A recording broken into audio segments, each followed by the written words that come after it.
As parents, as adults, we need to model the correct way to use technology to our children. And this is what I'm talking about today. So, welcome to another episode as I talk about technology, the internet, and young people. And my name is Roland. And last week, I spoke about teenagers and how we can help them to overcome this addiction that they have of technology and social media. And one of those ways I spoke about was on how we as parents, we as adults need to be good models when it comes to social media and devices and so on, because this is how we can impact our children.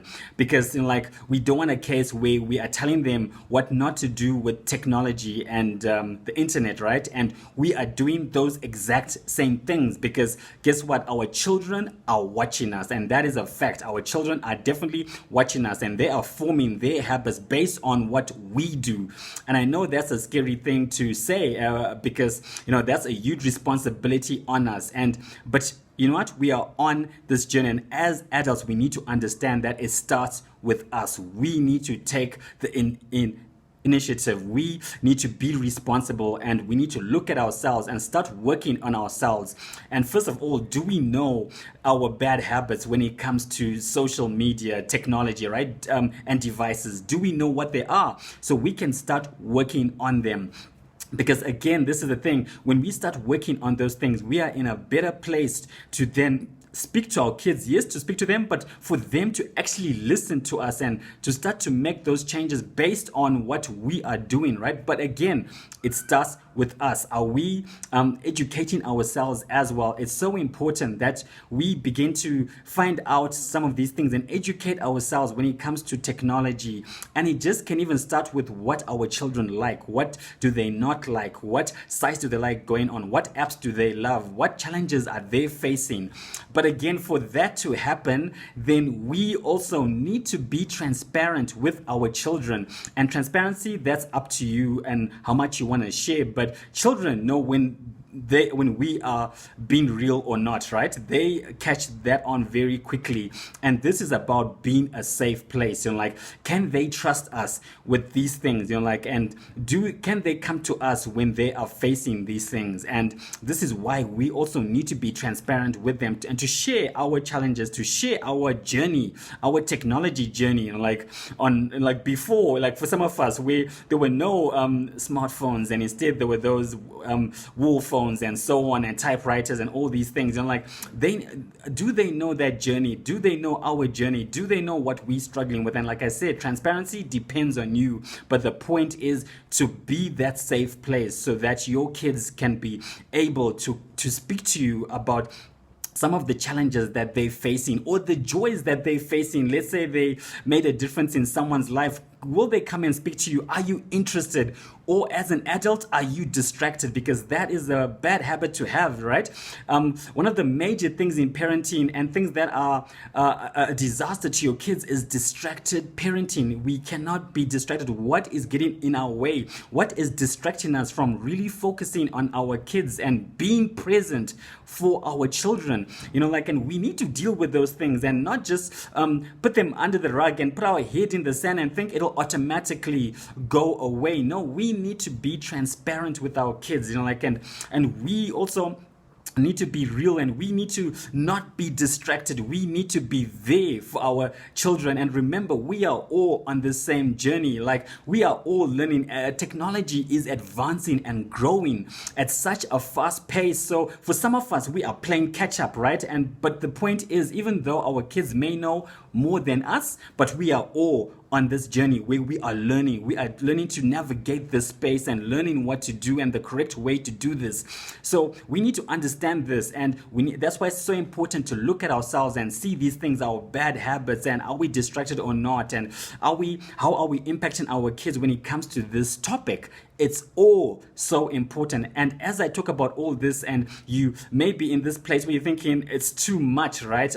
Or your kids may seem far gone, and you're thinking there's no hope for my kids, like they are far gone, or for my child. You see what they post, and you think, how are they going to stop that? How can I impact them? Well, I want to just say to you that there is hope. There is hope for your children, and there is hope for you. And today is so powerful. There is so much opportunity in today.